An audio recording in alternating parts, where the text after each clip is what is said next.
해서 40개 학기당으로는 40개 주제가 있습니다. 쪼개면 80개가 되겠네요. 아, 제가 설명을 잘못 드렸어요. 학기당 40개 주제가 있고요. 그게 조금 쪼개어지면 40개까지도 생각할 수 있습니다. 의견 주셨던 것들 중에 이런 부분들이 있어요. 조금 더 심화 문제를 풀어봤으면 좋겠다. 네, 그리고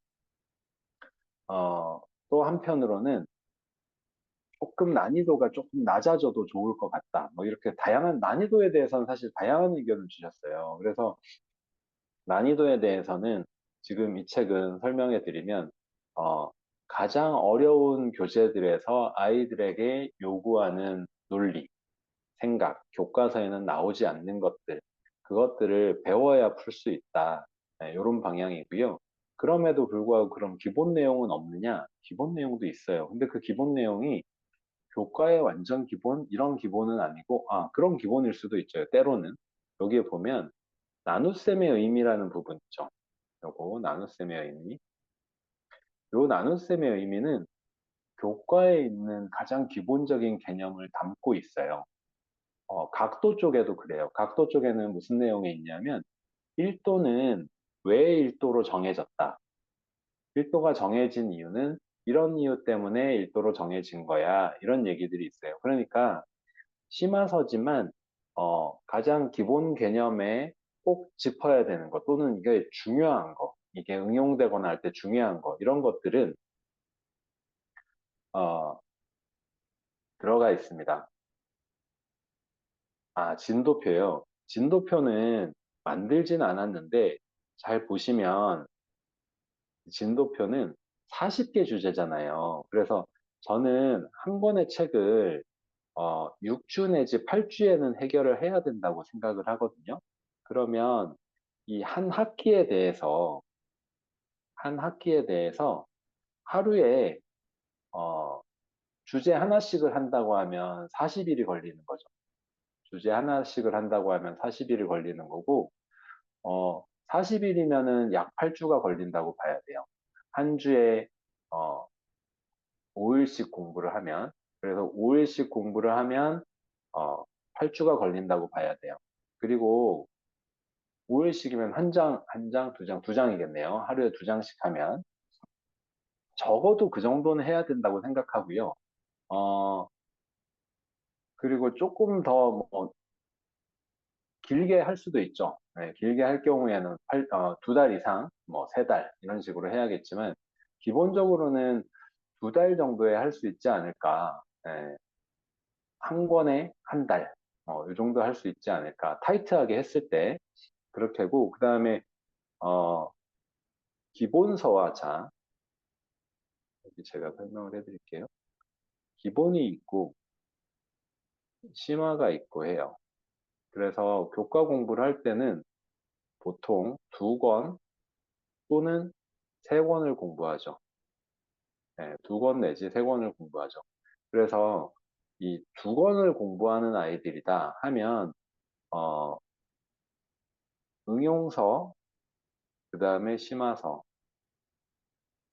이 응용서가 개념서 역할을 하는 거죠. 그 다음에 세 권을 공부하는 아이들이라고 하면 개념, 응용, 심화, 뭐 이런 식으로 이어질 텐데, 이 책은 심화서 내지 심화서의 다리를 놓아주는 준심화서랄까요? 문제는 가장 어려운 문제들을 담고 있지만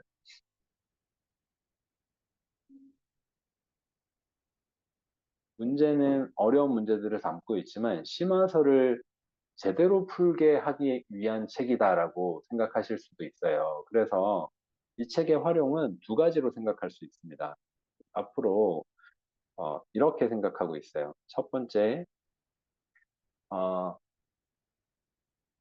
최고 심화까지는 좀 힘들어하는 학생들이에요. 그러면 개념 심화에 있어서 요 심화서로 따프를 활용을 하는 거죠. 네, 심화서로 따프를 활용하는 거고 세 권을 한다고 하면 개념, 따풀, 심화 네, 요렇게 이 심화는 뭐냐 하면 문제를 푼다. 심화서의 문제가 너무 문제만 풀어서 아이들이 어려운 문제들에서 배우는 게 아니라 답지를 보거나 아 이런 거구나 하고 넘어갈 수밖에 없는 부분이 있었다면 요 내용들을 한번 제대로 공부를 하고 나서 심화서를 실전으로 문제를 푼다. 이렇게 두 가지 활용으로 생각을 하고 있습니다. 이거 자체를 심화서로 활용할 아이들, 아, 이거는 사고력 교재가 아니에요. 이거는 교과 심화를 위한 교재예요. 이 책은 사고력 교재가 아닙니다. 이 책은 교과 심화 교재고요. 교과 심화 교재를 제가 사고력 공부하던 방식으로 말하자면 원리를 알고 공부를 해야 돼. 이런 방식으로 공부를 하려고 한 거예요. 공부하게 한 거예요.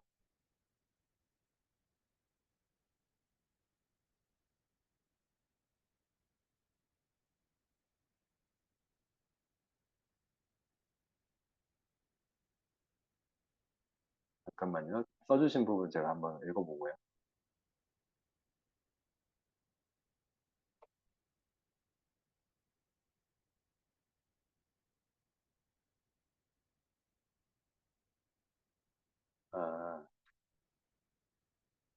아, 개념 없이 이 교재를 하기에는 어려운 거냐고요? 아, 그거 되게 좋은 질문인데요.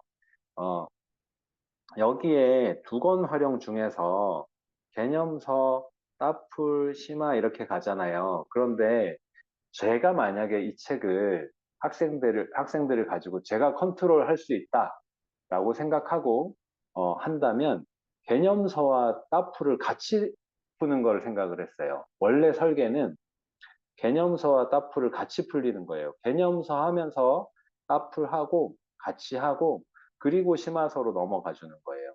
원래 제가 설계했던 건 최상의 설계는 그거였어요. 그래서 개념서는 좀 기본 문제 위주로 풀잖아요. 그러니까 개념서 하면서 따풀을 같이 해줘요. 그리고 심화서를 가는 거예요. 물론 말씀처럼 아이들마다 달라요. 그래서 어떤 어머니는 좀 기본적인 내용이 있으면 풀 것 같은데 개념이 안 되어 있는 상태에서 풀어보니까 이게 어렵더라. 이런 의견이 있었거든요. 그래서 개념서 하면서 이 책을 풀면 된다. 개념서 추천이요. 개념서 추천은 아이들마다 다르고 저는 저 같은 경우는 최상위권 아이들은 응용으로 많이 사용을 했고요. 그 밑에 아이들은 기응으로 많이 했어요. 디딤돌이 깔끔해서 디딤돌을 많이 사용해서 좀 지저분한 책을 싫어해서 문제들이야 뭐 출판사마다 크게 다르지 않지만 그렇게 했고요. 자, 구성을 한번 보여드릴게요. 일단 구성을 한번 보여드리겠습니다. 지금은 잠깐 질문을 좀 자제해 주시고요. 이렇게 주제는 있잖아요. 그러면 1권을 한번 살펴볼게요. 제가 1권 전체적으로 보신 적은 없잖아요. 그죠? 1권을 살펴보면 이렇게 네모를 구한다. 이런 부분도 있고 부등식에 대한 부분도 있고요. 부등식에 대한 부분을 제대로 배운 적이 없잖아요. 근데 요구되죠. 그래서 부등식을 공부할 때는 커야 합니까? 작아야 합니까? 라는 생각을 네모안의 수는 커야 돼? 작아야 돼? 이 기준을 우리 원래 부등식 할 때처럼 똑같은 수를 먼저 구해놓고 커야 될까? 작아야 될까? 이런 부분들을 풀게 하는 거예요. 그리고 나눗셈을 처음 배우는데 그 처음 배우는 나눗셈에서 제일 중요한 것 중에 하나가 요거 두 가지예요. 어머님들도 잘 모르실 거예요, 이거. 선생님들은 알지만 선생님들이 그리고 특히 두 번째 나눗셈이 되게 중요한데 아이들이 진짜 잘 모른다라고 말씀 많이 하거든요. 저도 마찬가지예요. 그래서 요거는 첫 번째 나눗셈이에요. 사탕 12개를 3개의 접시에 똑같이 나누세요. 이거는 모두 알고 있는 나눗셈입니다. 나눗셈이라는 말 때문에 아이들이 요거 위주로 기억하고 있는데 사실은 이 두 번째 나눗셈이 되게 중요해요. 바로 이 나눗셈이죠. 18개의 귤이 있는데 18개의 귤을 3개씩 담으면 봉투가 모두 몇 개 필요합니까? 이 나눗셈은 사실 나중에 나머지의 개념이라든가 나눗셈의 수가 커졌을 때나 소수 분수에 적용할 때나 이럴 때 이 나눗셈이 되게 그 기본 개념이 돼야 돼요. 말하자면 이런 거예요. 18 안에는 3이 몇 개 들어있어? 이런 거죠. 교과에서 얘기하는 기본 개념으로는 18에서 3식을 몇 번 덜어낼 수 있는지, 그래서 3을 몇 번 뺐을 때 이렇게 몇 번 뺐을 때 하나, 둘, 셋, 넷, 다섯, 6번 빼면 남는 것이 없다. 이게 나눗셈이다라고 두 번째 개념의 나눗셈인데 이 나눗셈이 되게 중요하거든요. 이 나눗셈을 6번 덜어낸다라고 생각하고 배우고 저는 조금 다른 식으로 해석을 해서 얘를 어떻게 할 거냐면 18 안에 3이 몇 개 들어있는지를 찾는 거야. 3을 몇 번 뺄 수 있는지, 몇 개 들어있는지를 하는 거야. 이렇게 하게 되고요. 그 다음에 또 하나는, 이거를 이제 보시면, 책을 보시면서 저희가 이제 거기까지 전달하지는 못했는데, 여기 위에 보면 QR코드가 있잖아요. QR코드. QR코드를 눌러보셨을 거예요, 대부분. 눌러보면 아직 준비가 안 되어 있어서, 어, 나와 있는 게 없었죠. 자, 앞으로는 책이 나오고 나서 QR코드를 누르면 그 안에 두 가지가 있습니다. 두 가지. 두 가지가 나옵니다. 페이지가 이렇게 있으면 두 가지가 나오는데, 하나는 뭐냐 하면 추가 문제 다운로드. 그 다음에 또 하나는 동영상 보기. 자, 얘는 어떤 식으로 활용하자라고 해서 만든 거냐 하면 추가 문제 다운로드는 저는 아까도 말씀드렸지만 이 책을 만들면서 심화서도 문제를 충분히 풀어봐야 된다.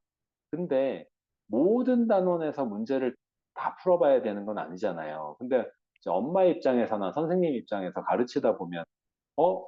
이 부분이 좀 약해. 라는 아이가 있을 거잖아요. 그럴 때는 문제를 심화서 치고는, 심화서 치고는 얘를 문제를 충분히 풀어보게 하려고 노력한 교재이긴 하나 보시면 자 이렇게 하나의 개념을 배우면 밑에 연습을 하고 넘어가면 다른 형태로 또 연습을 하게 해놨죠. 근데 이 문제도 부족하다고 느낄 수 있는 단원들이 있다라고 생각하니까 쫙 다 뽑을 수 있는 건 없는데요. 아직 그것까지는 생각을 못했어요. 네, 그렇게 하지는 않을 것 같아요.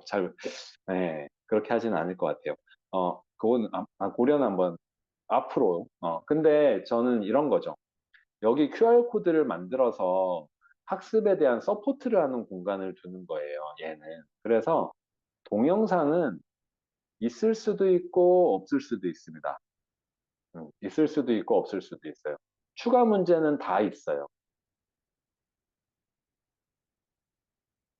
그래서 지금 저희가 어제 이제 모든 인쇄가 넘어가고 지필팀들이 다 뭘 하냐 하면 요거를 합니다. 요거.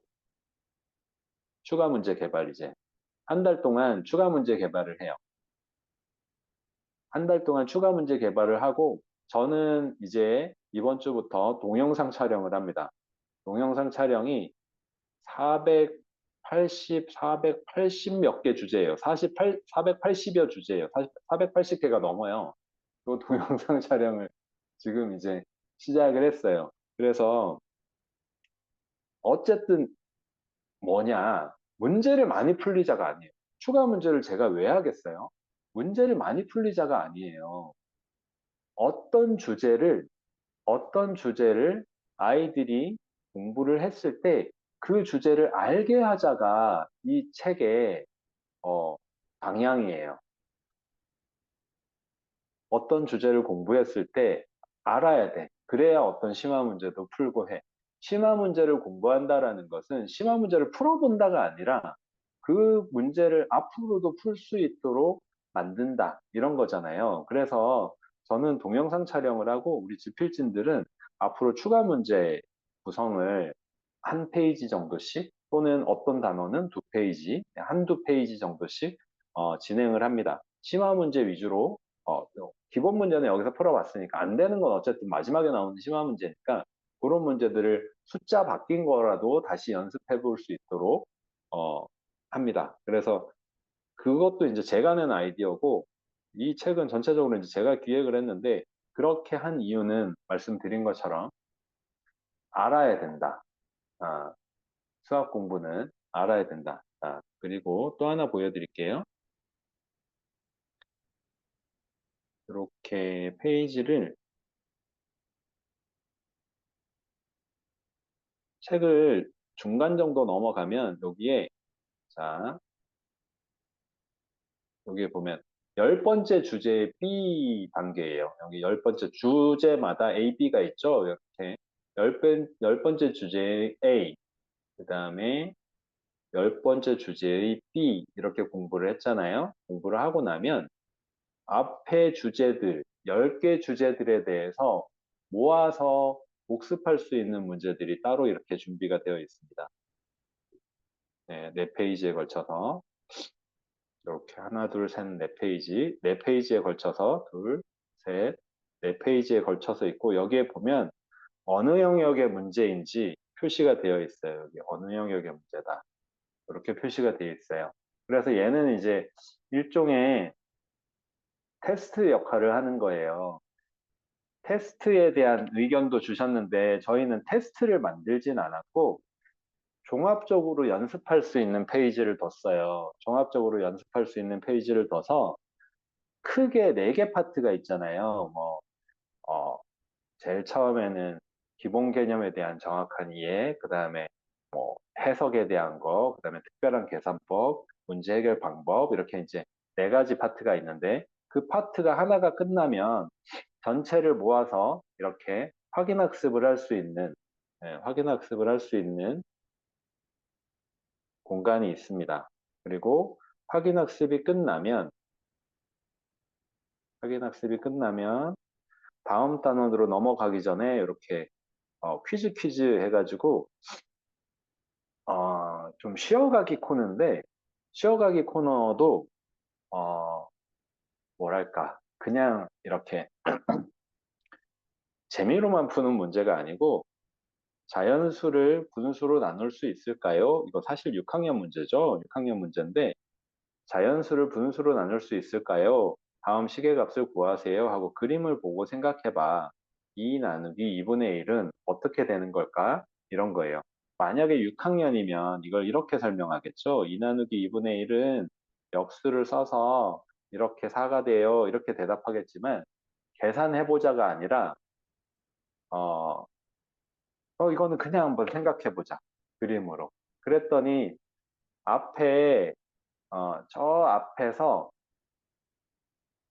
저 앞에서 두 개라는 게 있을 때 나눗셈이 뭐라고 했어요? 나눗셈은 두 가지가 있었잖아요. 똑같이 나누는 게 있고 그리고 또 하나는 똑같이 나누는 게 아니라 거듭해서 빼는 거다 이런 게 있었잖아요. 그러니까 나눗셈 두 번째 의미로 하면 사과 두 개를 사과 반 개로 나누면 이렇게 잘라서 1, 2, 3, 4, 4번 뺄 수 있으니까 4야. 이렇게 생각할 수 있는 어, 부분도 해보라고 하는 거고 여기 밑에 보면 사실 이거는 힌트가 있어요. 이렇게 나눗셈의 의미를 생각해서 해결하는 거야. 전체에서 2분의 1만큼을 몇 번 덜어낼 수 있는지 생각해봐. 해서 이제 얘는 쉬어가기지만 앞에서 배운 거에 대한 기본 개념을 조금 더 확장해서 좀 편하게 생각해봐라. 그 다음에 힌트도 주고 이렇게 했죠. 여기에 이제 마지막 부분에도 보면 같은 방식으로 이렇게 이제 쉬어가기 해서 밑에 이제 힌트가 있어요. 시계처럼 생각해 볼까? 이렇게 해서 아이가 먼저 해보겠, 이제 뭐랄까, 이 수학 좋아하는 아이들은 딱 넘어가면 밑에 가리고 해보자. 이렇게 하게 되겠죠? 밑에를 가리고 여기 원래 드린 거에는 마지막 연습 문제 부분하고 요 쉬어가기 문제 부분이 없었어요. 어, 제일 책의 주가 되는 주제들을 이런 식으로 공부하게 됩니다라고 자료를 보내드렸었고요. 얘네들은 원래 있었는데 전체를 다 드리는 것보다 얘는 이제 구성이고 보여드리면서 이제 의견을 받고자 했던 건 이런 방식으로 공부하면 아이들이 심화를 좀 편하게 할 수 있을지 아이들 풀려보고 의견 주세요. 이렇게 이제 제가 생각한 게 맞는지 이런 부분들을 좀 확인하고자 예, 했던 거고요. 그래서 요렇게 있습니다. 그래서 이제 주셨던 의견 중에 어떤 분들은 연산이나 기본 개념들이 안 돼요. 그러니까 제가 이거 쓰면서 지필진들하고 요구한 게 뭐냐 하면 사실은 로지카라는 책 교육하면서도 이제 어머님들께도 말씀드렸지만 이 책은 진짜 개념을 하면서나 개념이 안 되어 있는 아이들도 할 수 있는 책이어야 해요. 네, 할 수 있는 책이어야 해요. 그건 맞아요. 네. 근데 한편으로는 어떤 어려운 부분이라서 이거는 우리 아이는 개념이 안 되어 있는데 라고 느낀 부분이 있을 거예요. 근데 그거는 앞부분에 대한 내용을 안 받으셔서 그래요. 그 앞부분에 아까 말씀드린 것처럼 4학년의 각도다 하면 그 앞에 각도의 1도는 이렇게 정해졌어. 절반은 180도고 반의 반은 90도야. 우리 3학년 때 배웠던 직각이라는 건 90도에 해당돼라고 하는 부분이 있어요. 로지카는 탐구형 교재잖아요. 학원 교재로서 탐구형 교재잖아요. 근데 이 교재는 심화의 유형 같은 교재라고 생각을 하셔야 돼요. 유형 같은 교재. 선행도 가능한 책이지만 그래도 선행이라고 하면 위탁년에 기본 개념을 익히고 심화를 푸는 게 맞기 때문에 말씀드린 것처럼 개념서 없이 이걸 하는 거는 추천해 드리진 않습니다. 개념서를 같이 하면서 하거나 개념서 하고 나서 하거나 잘하는 아이들은 개념서 하면서 한 다음에 심화서를 또 할 수 있을 거고 요런 구성으로 활용하면 된다라고 생각하시면 돼요. 그리고 어, 다른 책도 하나 보여드릴까요?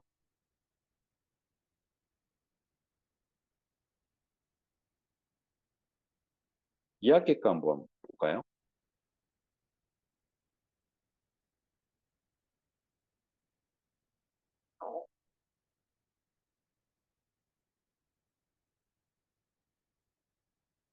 2학기 거에 이런 것도 있어요. 자, 곱을 구하지 않고 등식을 만족하는 네모를 구해요.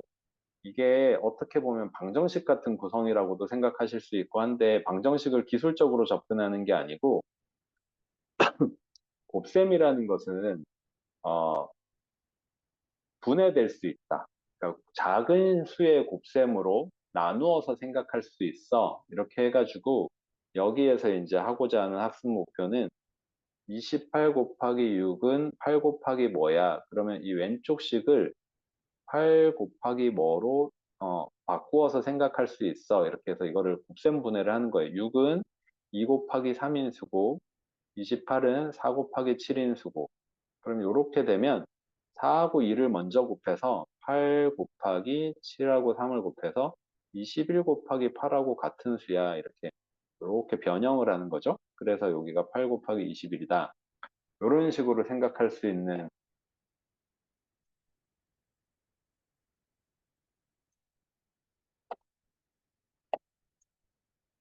이런 식으로 생각할 수 있는 내용도 있고요. 그러니까 이런 내용은 사실은 뭐 심화서에 꼭 나온다 이런 부분보다 요 단계에 아까 이제 방정식도 필요하다 말씀하셨는데 방정식이나 수를 다루는 기술이나 이런 부분들에 대한 부분을 아이들이 할 줄 알아야 되기 때문에 하는 거죠. 그 이제 여기도 보면 개념서를 공부하고 왔다라고 말씀드렸지만 여기 이제 병아리 7마리를 3마리로 묶으면 2번 묶을 수 있고 한 마리가 남습니다. 그래서 몫이라고 하고 어, 이거를 나머지라고 합니다. 이렇게 나누어 떨어진다고 합니다. 나머지가 0일 때는 나누어 떨어진다고 해요라고 하는 기본 개념을 배우게 해놨어요. 혹시나 기본 개념 안 했거나 기본 개념 한 아이들 중에서도 이걸 알면 어, 도움이 되니까. 네. 그래서 기본 개념을 모르는 아이들도 아니면 개념서하고 제가 아까 말씀드렸잖아요. 개념서하고 같이 할 수 있게 책을 만들자. 이렇게 방향을 정했었기 때문에 기본 개념서를 같이 하면서 한다면 개념 정의가 안 되어 있을 수도 있잖아요. 그래서 개념 정의에 대한 연습을 같이 하면서 조금 더 생각하게 하는 거죠. 여기도 이제 보면 이런 게 이제 저희 학원 책에는 로지카에 있는 내용인데 그런 거예요. 자, 이 수들을 5로 나누었을 때 나머지를 구하시오. 이런 문제인데 각각을 5로 나누면 3, 2, 1, 1인데 이걸 모아서 또 나누면 나머지가 2가 돼. 이걸 다 더한 다음에 나누기 5를 안 해도 이렇게 계산을 안 해도 각각 나누어서 5가 돼. 이 개념은 뭐와 관련이 있냐면 나눗셈 개념 첫 번째, 두 번째 중에 이 두 번째하고 관련이 있어요. 나눗셈이라는 게 뭐라고 배웠어요? 몇 번 뺄 수 있냐 이거잖아요. 여기 안에 5를 몇 번 뺄 수 있어? 5가 몇 개 들어있어? 이런 거잖아요. 그러니까 여기에서 13에서 5를 최대한 빼니까 3이 남고 27에서 5를 최대한 빼니까 2가 남고 11에서 5를 최대한 빼니까 1이 남고 16에서 5를 최대한 빼니까 1이 남는데 이거 전체를 5로 나눈다고 했으니까 전체에서 5를 또 뺄 수 있어? 그러면 이 전체에서는 나머지가 2가 될 거야.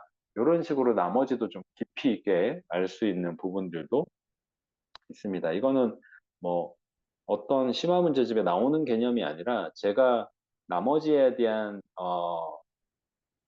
공부를 이런 방향으로 하면 좀 깊이 있게 이해할 수 있겠다 해서 이제 제가 연구해서 저희 책들에 나오는 내용이에요. 어디 다른 데 있는 게 아니라. 어, 이런 것도 있어요. 이런 것도 있고. 이거는 이제 나중에 4학년, 5학년에 나오는 특히 5학년에 많이 이제 심화할 때 필요한 개념인데 나눗셈 처음에 배웠을 때 하게 되는데 34 나누기 4다 하면 우리가 아는 나눗셈은 34 나누기 4는 4, 8에 32 나머지 2 이렇게 배우잖아요. 여기에는 이거 뭐냐면 4의 배수로 9번 나누는 데는 2가 부족해 이렇게 배워요. 그러면 어떤 문제를 여기에서 이해할 수 있냐? 여기 넘어가 보면 나와 있어요. 이런 거 할 수 있어요. 이런 거. 자, 보세요. 37의 가장 작은 수로 몇을 더하면 9로 나누어 떨어집니다. 이런 개념의 이해예요. 나중에 이거 5학년 때 최종약수, 최소공배수, 공배수, 공약수 할 때 되게 많이 나오는 거거든요. 37에 어떤 수를 더하면 9의 배수입니까? 아까 그 개념이에요. 이거는 나누어 떨어지고 남는 나눗셈이 아니죠. 남는 나눗셈이 아니라 얘는 9의 배수에 몇이 부족해? 이런 거죠. 9 곱하기 5는 45야. 45가 되려면 얘는 8이 필요해. 요런 나눗셈의 개념이죠.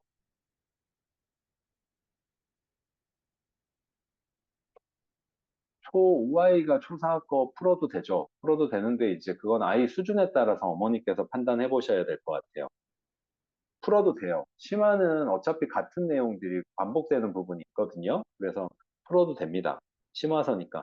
4로 나누어서 나머지가 3인 수로 가장 작은 수에 몇을 더하면 4로 나누어 떨어집니까? 이건 이제 두 번 하자는 거네요. 그죠? 이런 식으로 되게 깊이 있는 내용들이에요. 그러니까 심화서인데 되게 특이한 심화서예요. 저의 수학적인 가치관이 그대로 담겨 있는, 저희 이제, 음, 연구원들이 저희 회사에서 일하면서 이제 저한테 수학은 이렇게 하는 거에 많이 배웠을 거잖아요. 그렇게 해서 이제 제가 기획하고 계속 감수하고 같이 쓰고 이렇게 하면서 한 책입니다.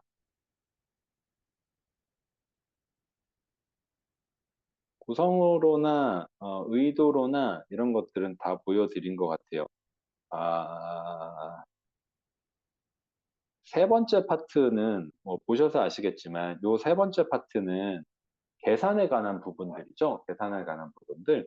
연속한 수의 합, 그러면 연속한 수의 합을 더하는 방법을 배우고 이런 것들이고, 간단하게 계산하기는 몇십 만들어 계산하기라든가, 이런 내용들도 받아보셨는지, 제가 어떤 내용을 전달해 드렸는지 정확히 모르거든요. 그래서 제가 예전부터 도치맘 라방 할 때부터 얘기했던 뭐 이런 것들이 여기 거의 다 담겨 있다고 봐도 돼요. 그것도 하나만 마지막으로 그것만 하나 소개해 드려 볼까요?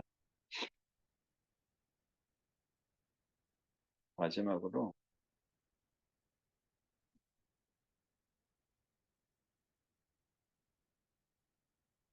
자, 이거는 특별한 계산법 이런 게 있는 여기 특별한 계산법이죠. 특별한 계산법 되어 있어요. 간단하게 계산하기를 어떻게 구성해 놨나 한번 볼게요. 원리셈에도 있는 부분이긴 합니다. 얘는.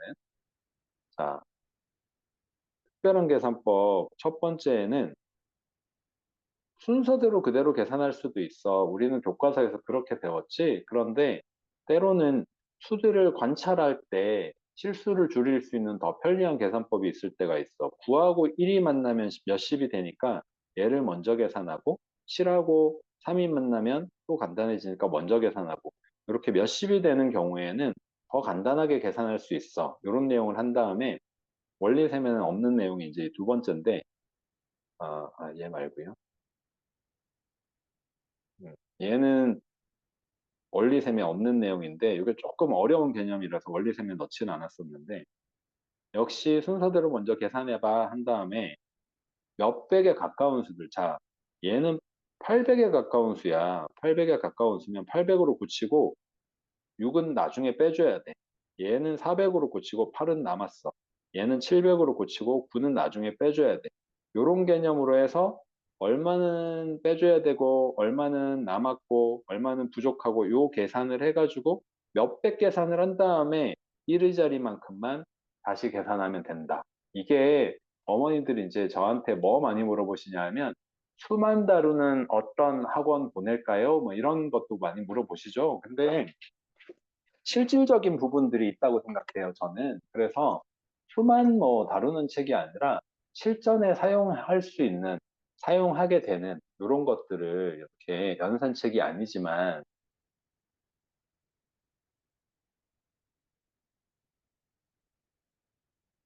보시면은 평범한 심화선은 아니죠. 평범한 심화선은 아니에요. 그리고 이제 꼭 아이들이 해야 되는, 요 시기에 꼭 해야 되는, 잠깐만요.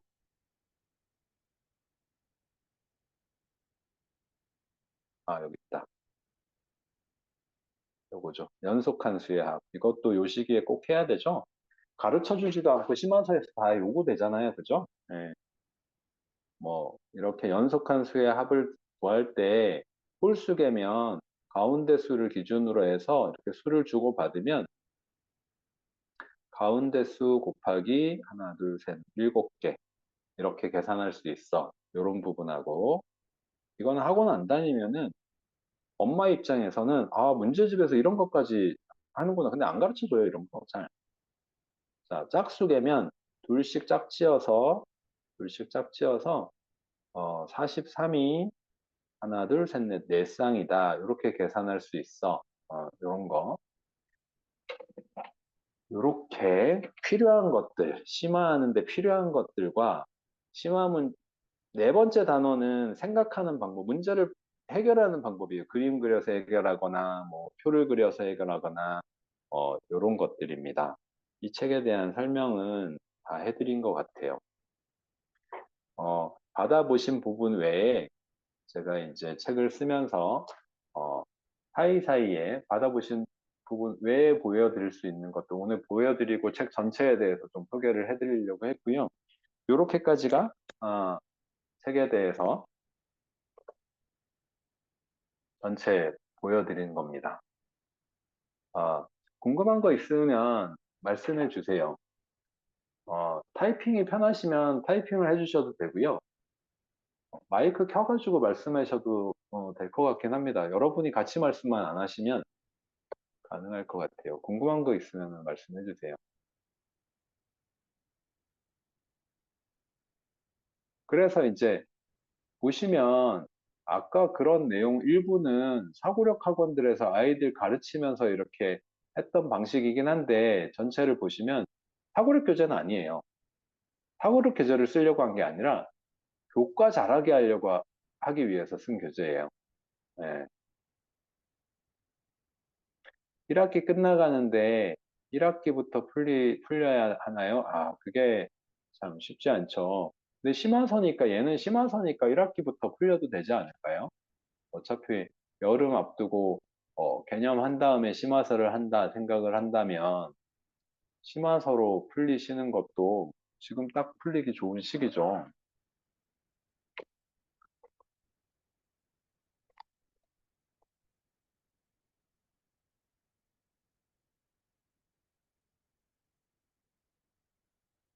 아, 4-1 응용하고 있어요. 같이 저는 같이 해도 좋을 것 같아요. 한 단원 풀 때 시간을 정해놓고 푸는 게 좋을까요? 아, 저는 자, 학원은 시간을 정해놓고 하죠. 근데 집에서 할 때는 시간을 정해놓고 하는 것보다 여기까지가 목표고 여기까지 하면은 쉬어도 돼. 뭐 이런 거죠. 그렇게 하는 거고. 5, 6학년은 11월에 나옵니다. 이제 저희 한 달 동안 이거 추가 문제 개발하고 동영상 녹화해서 개발하고 하게 될 거고요. 그 다음에 어, 5, 6학년 개발 들어가서 지금 계산하는 건 11월 말에 나옵니다. 최상위 S와 같이 풀려도 되냐고요? 최상위나 최상위 S하고 같이 풀려도 되겠죠? 같이 풀려도 되겠지만, 그쵸. 좀, 방향성이 다르니까 같이 풀려도 되겠죠. 네. 근데 얘가 그래도 조금 더 먼저 풀려지는 게 더 좋지 않을까 생각합니다. 3학년이 초 1, 2 푸는 거요. 아, 초 1, 2는 교과 내용이 막 심화가 많지는 않아서, 어, 1학년, 2학년 내용까지는 안 해도 될 것 같은데요? 원리셈, 교과셈, 그 다음에 따프라고의 학기 기준이요. 원리셈, 교과셈은 연산으로 먼저 하게 되잖아요. 연산으로 먼저 하면 교과 개념서를 하면서 얘를 같이 시작하거나 아니면은 두 권 같이 시작하는 게 아이한테 버겁다 하면 개념서를 끝내고 시작하거나 순서는 그렇게 해야 됩니다. 연산은 제일 앞에. 타이핑이 힘들어서 목소리로 여쭤봐도 될까요? 네, 물론입니다. 그, 아이가 만약에 푸는 속도가 너무 느려서 이거 네. 진도를 학년 과정에 너무 못 따라간다 하면 중간에 뭐 1권이나 2권이나 한 권을 스킵하고 아이가 더 안 되는 거 위주로 하면서 넘어가도 되나요? 다시 한 번만 설명해 주시겠어요? 그러니까 아이가 뭐 3학년 1학기 때 시작할 때 같이 시작을 했어요. 근데 속도가 네네. 너무 느려서 그걸 못 따라가요. 그러니까 네. 학년은 지금 계속 4학년 올라가는데 못 따라간다면 중간에 네. 2권을 빼고 다음 4학년 거에서 더 안 되는 거 위주로만 풀고 넘어가도 아, 괜찮은지. 그렇게 해도 되죠. 예, 얘는 어려워하는 것들을 모아놓은 책이고, 그 다음에 어려워하는 것들과 그 다음에 꼭 알아야 되는 것들을 모아놓은 거니까 예를 들면 여기에 겹친 테이프의 길이 이런 거 있잖아요. 이거 3학년에도 나오고 4학년에도 나와요. 매 학기마다 나오거든요. 그래서 약한 거 위주로 찾아가지고 먼저 하거나 아니면 그것 위주로 하는 것도 괜찮죠. 평상시 공부라고 감사합니다. 하면 같이 가는 게 좋겠지만 약한 거 위주로 보완하기 위한 거로 사용하는 것도 가능하죠. 주제들은 그렇게 되어 있어서. 네.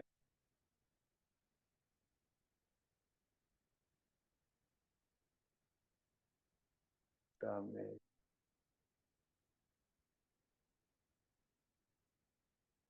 심화서 하고 있는데 아이가 문제를 읽고 해석하고 푸는 걸 힘들어하거든요. 따프를 하고 나니까 그 부분은 이렇게 푸는 거더라고 하고 외워서 푸는 것 같은 느낌이던데 이런 아이는 심화서로 지문 이해를 먼저 연습하고 하는 게 좋을까요? 아니면 따풀로 저는 따풀을 먼저 하는 게 좋다고 생각하는 거예요. 그러니까 우리가 심화서나 문장제 문제를 풀 때 아이들이 그 해석이 안 되는 부분 있잖아요. 그러니까 문장제가 언어에 문제가 있어서 독서를 해야 된다. 저는 그렇게 하는 게 아니라고 그 라방 때마다 많이 말씀드렸죠. 아마 여기 있는 분들은 많이 들으셔서 아실 거예요.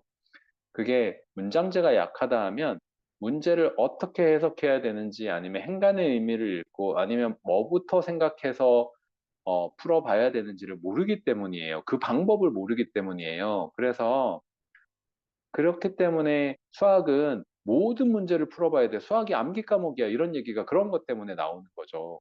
그래서 심화를 하면서 풀어보고 나서 이걸로 보완한다가 아니라 얘를 심화를 하기 위한 실력을 쌓는다 생각하시고 다음으로 문제들이 많이 나열되어 있는 책을 해도 되고 이 정도면 만족해라고 넘어갈 수도 있다라고 생각하는 거죠.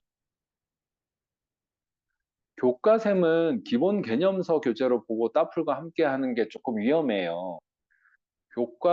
교과샘은, 어, 기본서에서 기본서를 공부하는 데 있어서 기본 연산을 챙기기 위한 책이고, 개념서는 그 학기의 전체적인 개념은 한번 공부를 해야 됩니다. 그래서 교과샘을 개념서로 생각하시면 안 돼요. 교과샘은 연산책이다. 이렇게 생각하셔야 돼요.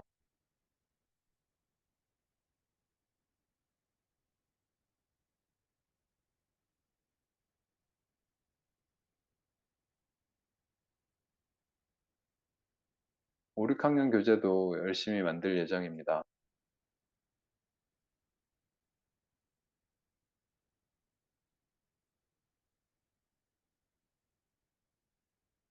2학년 따풀 있습니다. 7세부터 있습니다.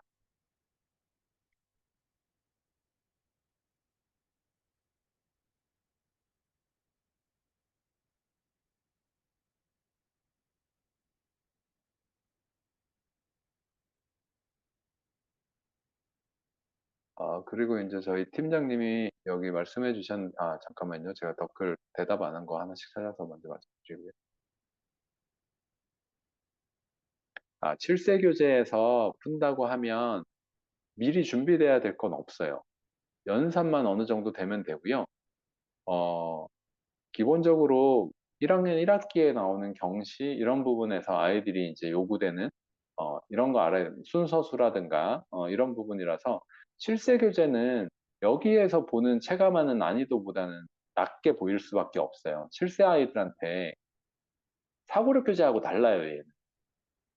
그래서 7세 교재는 상대적으로 난이도는 많이 낮게 보일 수 있고요. 실제로 낮고 대신에 어, 좀 뭐랄까요?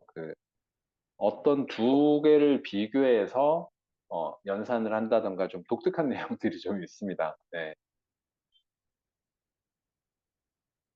뭔가 딱 준비돼야 되는 건 아니에요.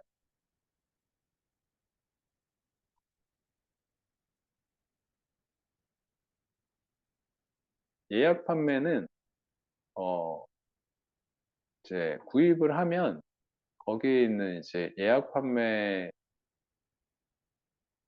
저희가 준비한 그 사은품과 함께 이제 책이 출간되면 바로 보내드리는 거죠. 그런 예약 판매를 이제 시작을 하고요. 따풀 질문 아닌 것도 말씀해 주세요.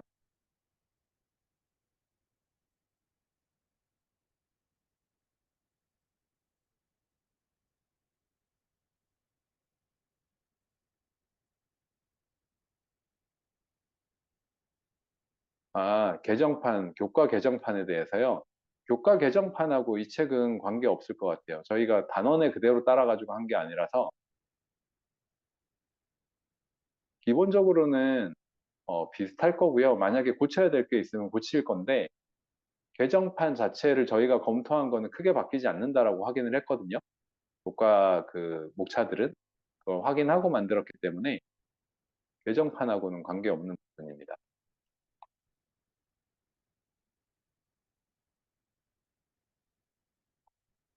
아, 동영상은 문제풀이인 부분들도 있고 개념인 부분들도 있는데 개념 위주예요. 그러니까 동영상은 이 문제는 이렇게 푸는 거야가 아니라 그걸 둘러싸고 아이가 이런 걸 이해해야 되기 때문에 이렇게 해야 할 수도 있고 좀 더 나아가서 이런 것까지 알아볼까? 여기에서는 안 나와 있지만 앞으로는 이런 것도 필요해. 이런 내용도 있을 수 있고 동영상은 정도에 따라서 좀 달라요. 그 내용에 따라서 방향이 다 달라요. 그래서 동영상은 딱 어떻다라고 말씀드리기보다 제가 만약에 학원에서 아이를 앉혀놓고 이 책을 공부한다면 아이에게 먼저 해주고 싶은 이야기? 이런 것들이라고 생각하시면 될 것 같습니다. 이 책에 있는 내용을 그대로 설명만 하고 있는 내용들은 아니에요. 꼭 그런 부분은 아니니까 동영상 부분은 근데 또 어떤 부분은 이건 되게 쉽네. 이거는 알 수 있는 거였어. 할 수도 있어요. 그래서 동영상은 어려움을 겪는 거 위주로 참고하시는 게 좋을 것 같아요. 그럴 만한 것들을 동영상 강의를 실은 거고, 로지카는 저희 학원 교재입니다. 로지카라는 학원 교재를 여기 아시는 분들도 많고, 그 수학 교실에 참여하신 분도 많으셔서, 그 언급을 하게 됐어요. 그리고 이제 이 책 이전에 제가 탐구형 교재로 학원 교재로서 먼저 개발한 교재입니다.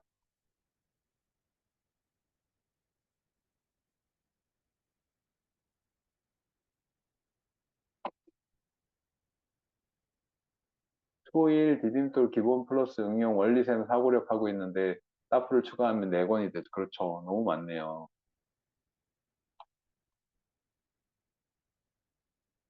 너무 많아요. 아이가 할 수 있는 한도에서 하십시오. 그리고 초등학교 1학년 기본 응용 하지 마세요. 안 하셔도 돼요. 중등도 만들 생각이 있습니다. 중등도 아마 만들게 될 것 같아요. 네. 이런 방향성에서라고 하면 저는 이제 중등도 심화 유형서 이런 방향으로 만들게 될 것 같습니다. 저희도 계속 그 얘기하고 있어요. 중등에도 이런 교재가 없거든요. 심화서는 다 마치 애들 고생시켜야 되는 교재처럼 되어 있어서 그게 아니고 어, 아이들이 공부할 수 있는 교재로 만들자라고 논의 중입니다. 중등도 아마 나오게 될 것 같아요.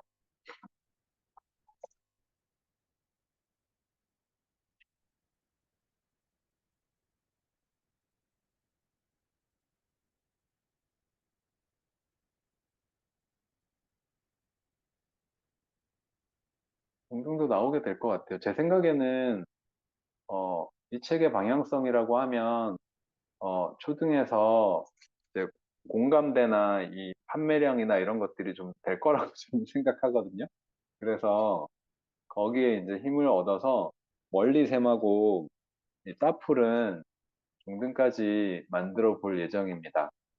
그리고 이거 한 다음에 제가 지금 고민하고 있는 저희 이제 다음은 개념서를 어떻게 진짜 개념서로 만들까? 개념서가 쉬운 문제를 반복해서 푸는 게 아니라 그 개념들을 잘 이해하게 하는 방향이 되어야 된다고 생각하는데 그런 부분 때문에 개념서를 저만의 개념서는 어떤 방향으로 해야 될까? 이런 부분을 고민 중입니다.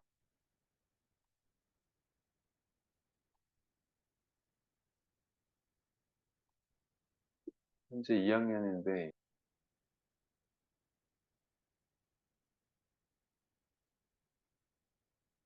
공식처럼 외운다라고 말씀하시는 부분이 어, 이해가 동반되면 괜찮아요. 그러니까 수학은 어쩔 수 없이 그런 부분도 저는 있다고 생각해요. 그래서 어, 공식처럼 접근한다. 이거에 대해서 무조건적으로 반감을 가질 필요는 없다고 생각합니다. 이해를 하면 돼요. 이해를 못하고 공식처럼 집어넣어서 답만 구한다. 이건 문제가 되죠. 그게 문제가 되는데, 어, 그렇게 하는 건 당연히, 어, 문제가 될 수 있지만, 이해를 동반하고 나서 답 구할 때 적용을 외우게 되었어. 이런 부분은 저는 큰 문제 없다고 생각해요. 다양한 문제를 풀면서 그게 다 똑같이 적용되는 건 아닐 테고, 그리고 저는 이제 말씀드린 것처럼, 어, 다음 과정에 이제 개념서는, 그러니까 심화서는 이런 식으로 했다면, 개념서는 어떤 방향으로 해야 진짜 개념서일까? 이 부분에 대한, 저 사실은 그 개념서들이 좀 별로거든요. 제 눈에는. 그래서 그 고민을 하고 있고요.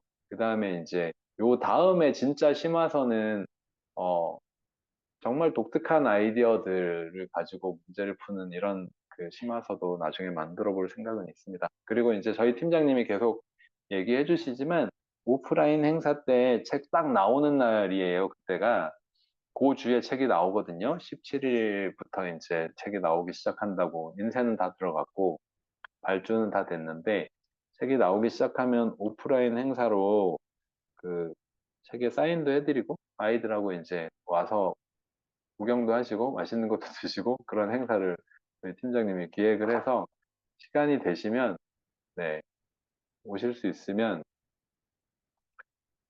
어, 재밌을 것 같습니다. 그런 자리가 재밌을 것 같습니다. 오셔서 아이들이랑 같이 사진도 찍고 가시고 책 따끈따끈한 책에 사인도 받아 가시고 그러면 그런 행사로 저희 이제 팔로우하고 계시는 분들, 어쨌든 저희 책이 좋아서 이렇게 응원해 주시는 분들이고 하니까 그분들을 위한 자리를 마련해야 되겠다 이제 해서 한 거거든요. 그렇습니다. 어, 마지막으로 질문하실 수 있는 거 말씀해 주세요. 11시 27분이네요. 대부분 질문은 다 하신 것 같아요. 그래서 마지막으로 질문해 주시면 30분에 마치는 거로 하겠습니다.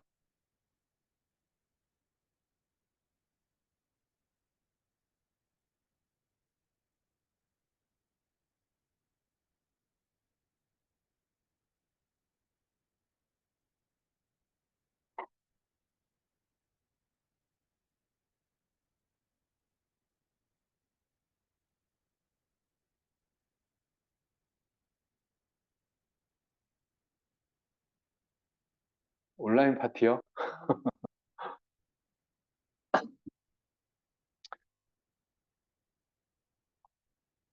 아, 노래요. 안 그래도 저희 팀장님이 몇 부 이상 팔리면은 인스타에서 라이브 방송 노래해야 된다고 저한테 계속 말씀을 하셔가지고 지금 노래 연습을 해야 되나? 오랜만에 저기 방 구석에 처박혀 있는 기타를 꺼내야 되나? 좀 압박을 받고 있습니다.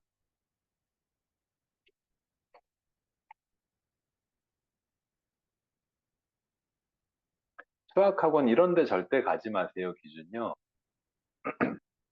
수학학원은, 아, 이런 데 절대 가지 마세요. 아, 그것 중에 하나 있네요. 어, 개념 선행으로, 체크 선행이라는 게 두세 번 돌려야 됩니다. 그러니까 개념으로 선행을 할 수 있는 실력이 되면 개념 선행 두세 번 해야 될 생각하고 빨리빨리 나가죠. 빨리 진도 빼는 게 좋아요라고 하는 학원. 심화나 그 학기의 문제들을 충분히 해결하면서 공부해야 된다고 생각하는 사람이라서 저는 그렇게 얘기하는 사람들 믿지 않아요.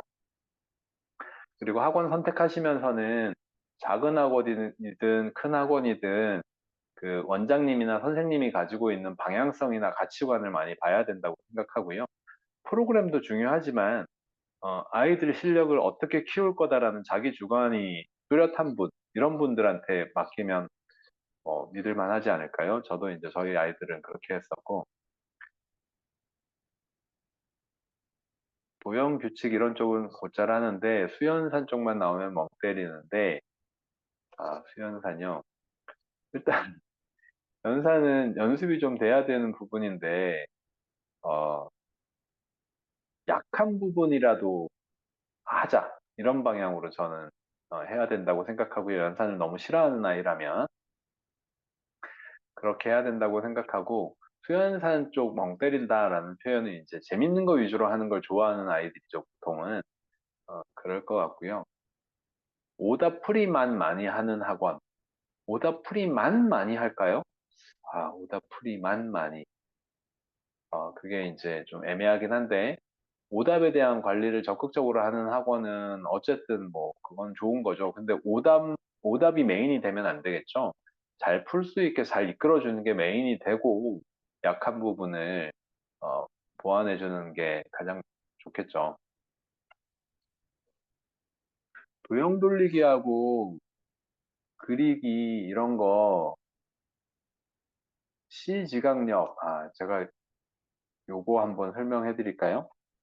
도형 돌리기 이것도 라방이나 이런 데서 이제 라방에서 많이 말씀드렸던 부분이긴 한데 도형 돌리기에 대한 강의를 마지막으로 그러면 마치도록 하겠습니다.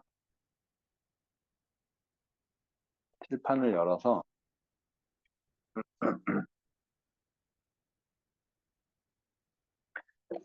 도형 돌리기 할 때요, 단계가 있어요. 첫 번째는, 어, 보고 그리는 거예요.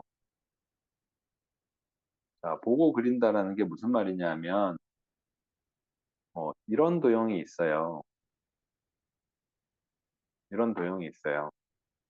이거를 이렇게 회전한 걸 그리라고 했습니다.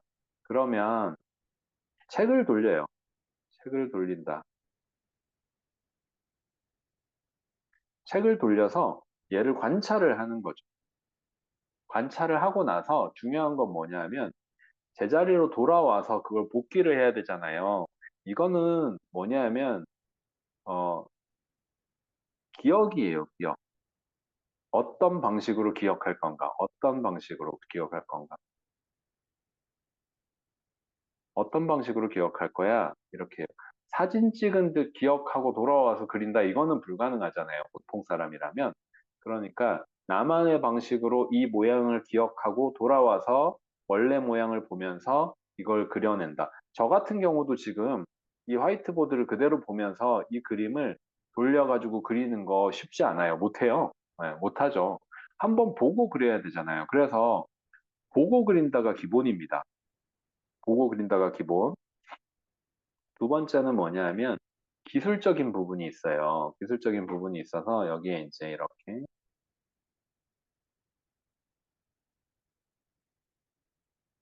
이런 그림이 있다고 해보죠. 그러면 점이 이렇게 있어요. 여기 이렇게 복잡한 그림이에요. 그림을 내가 기억해서 그리기에는 복잡한 그림이다 하면 여기 번호를 붙입니다. 1번, 2번, 3번, 4번, 5번, 6번, 7번. 1번, 2번, 3번, 4번, 5번, 6번. 좀 칸을 잘못 그렸네요. 그렇게 한 다음에 여기 돌려요. 이렇게 돌리면 여기 있는 1, 2, 3, 4, 5, 6, 7이 여기 오는 거죠. 1, 2, 3, 4, 5, 6, 7. 여기 있는 게 1, 2, 3, 4, 5, 6 이렇게 와서 4번에 2번, 4번에 2번 여기에 점, 6번에 4번, 6번에 4번, 6번에 4번 여기에 점 와 있어야 되고 5번에 4번, 5번에 4번에 또 와 있어야 되고 이런 식으로 좌표를 만들어 놓고 좌표 자체를 돌렸다라고 문제를 푸는 방법도 있어요. 마지막으로 세 번째, 여러 가지 방법이 있는데 세 번째 방법은 뭐냐면 조금 더 2번보다 간편하게 그리는 방법. 이게 뭐냐면 변의 번호를 붙이는 거예요. 변에 이렇게. 변의 번호를 붙여서 이런 그림이 있잖아요. 그러면 이렇게 돌렸어. 이렇게 하면 변의 번호를 붙여서 1번이 여기에 와 있고 2번이 여기에 와 있고 3번이 여기에 와 있고 4번이 여기에 와 있다. 이렇게 하고 1번과 4번 사이의 첫 번째 점, 1번과 4번 사이의 첫 번째 점. 이게 여기에 오는 거죠, 여기에. 그 다음에 2번의 가운데에서 한 칸 떨어진 점, 2번의 가운데에서 한 칸 떨어진 점, 2번에 2번에서 3번 쪽으로 한 칸 떨어진 점, 3번 쪽에서 이렇게 한 칸 떨어진 점, 그리고 그 사이에 3번 쪽으로 한 칸 들어가는 점, 이런 식으로 점으로 옮겨서 그리는 거예요. 그다음에 요 점은 3번에서 4번 쪽에서 한 칸, 두 칸. 3번에서 4번 쪽에서 한 칸, 두 칸. 요 점. 그러면 이렇게 그리는 거예요. 이렇게 그리는 방법이 있어요. 그러니까 도형 돌리기를 도형 돌리기를 이 도형 돌리기 제가 다방하면서 이거 강의한 거 저희 그 회사 계정에 인스타에 올라와 있는데 네, 올라와 있긴 합니다. 다음에도 한번 하도록 할게요. 요런 방법들, 다양한 방법이 있어요. 이 방법 말고도 또 있어요. 그림에 따라서는 이렇게 되어 있는 그림도 있잖아요. 이렇게 되어 있는 그림. 이런 그림. 이런 그림을 회전시키잖아요. 이렇게. 그럼 얘는 어떻게 하면 되겠어요? 얘에다 번호를 붙여요. 이렇게. 해서 번호를 회전을 하는 거죠. 1, 2, 3, 4, 5, 6, 7, 8, 9, 10. 이렇게 해서 1번, 2번, 7번 색깔, 1번, 2번, 7번 색깔. 이런 식으로 좌표를 이용해서 그리는 방법이 되게 많이 있어요. 네, 이런 방식으로 문제를 해결할 수 있도록 이게 공간 인지 능력이라는 건 첫 번째 방법이에요. 여기 아까 제가 보여드린 것점에 중에 보고 그린다. 보고 그리는데 어떤 식으로 기억할 것인가 이게 공간 인지 능력이에요. 그리고 보고 그리게 해요. 보고 그리게 합니다. 네. 그것도 복잡해서 보고 그리는 게 힘들어하면 이런 이제 좌표라든가 이런 기술을 여러 가지 가르쳐 주는 거죠. 실제 이 돌리기는 초등학교 지나면 안 나옵니다. 예, 초등학교 지나면 지금 도형을 눈으로 보고 하는 것은 안 나옵니다. 예, 그래서 그거는 안 나오니까 이런 방법들을 참고하시면 되겠습니다. 다 됐을까요? 네.